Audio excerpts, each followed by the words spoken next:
அதிகப்படியான கைப்பழக்கத்தால என்ன ஆகுதுன்னு பார்த்தீங்கன்னா ஆணுறுப்புடைய கிரிப்பு, அதாவது தடிமனும் அந்த பிடிக்கிற அந்த இந்த தன்மையும் வந்து மாற ஆரம்பிக்கும், சுருங்க ஆரம்பிக்கும். ஆணுறுப்பு வந்து சுருங்க இருக்க அதனுடைய பலம் சுருங்க ஆரம்பிக்கும். ஆணுறுப்பு மேல கிட்டத்தட்ட 4000 நரம்புகள் இருக்கு, பெண்ணுறுப்பின் மேல 8000 நரம்புகள் இருக்கு. அப்போ 4000 நரம்பும் அந்த ஆணுறுப்பு சுத்தி இருக்கு அப்படின்னா, அப்ப முடிய 1000 துண்டா வெட்டினா எப்படி இருக்குமோ அந்த மாதிரி தான் அந்த 4000 நரம்புகளும் இருக்கும். அப்ப நாங்க அதுல அழுத்தம் கொடுத்து அதை அழுத்தி இறுக்கி பிடிக்கிறதுனால என்ன ஆயிடுது அப்படின்னா, அந்த நரம்புகள் வந்து பலகீனம் அடைஞ்சு தோண்டு போய் ரத்தம் முழுமையா உள்ள வந்து சேராததுனால அங்க பிரச்சனை ஏற்படுது. அதுக்கப்புறம் என்ன பாத்தீங்கன்னா, அதிகமா கைப்பழக்கம் வச்சுக்கிறப்ப என்ன ஆகுதுன்னா, செக்ஸ் வச்சுக்கிறப்ப அவங்களுக்கு வந்து எதிர்பார்த்த பெர்ஃபார்மன்ஸ் இருக்காது. பெர்ஃபார்மன்ஸ் இல்லாதனால நடுக்கம் ஏற்படும், பெர்ஃபார்மன்ஸ் ஆங்ஸைட்டி ஏற்படும். அடுத்தது வந்து பாத்தீங்கன்னா, இதனால அவங்களுக்கு கடுமையான மன உளைச்சல் ஏற்படும்.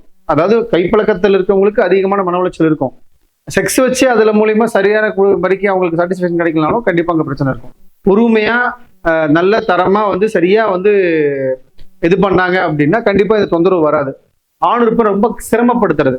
இதனால என்ன பண்ணும், சில பேருக்கு ஆணுறுப்பு பெண்ட் ஆயிரும், வளைஞ்ச மாதிரி பெண்டா கூட ஆயிடும். அடுத்தது வந்து பாத்தீங்கன்னா, இந்த அதிகமான கைப்பழக்கத்தினால தூக்கமின்மை பிரச்சனை வரும். அடுத்தது பாத்தீங்கன்னா நைட் ஃபால் ஆயிடும்.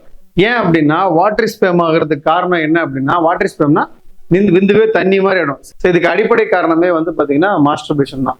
அப்போ மாஸ்டர்பேஷனை கம்பல்சரி நம்ம வந்து இதை வந்து முறையா சரிப்படுத்தி மனநிலையை ஒழுநிலைப்படுத்தி நம்ம வந்து சரி பண்ணிக்கிட்டோம் அப்படின்னா இந்த மாதிரியான விஷயங்கள். அதே மாதிரி நைட் ஃபால் தொந்தரவு இருந்ததுன்னா நைட் ஃபாலை நிப்பாட்டிட்டு ஆண்மைக்கு மருந்து எடுத்தாதான் அது சரியாகும்.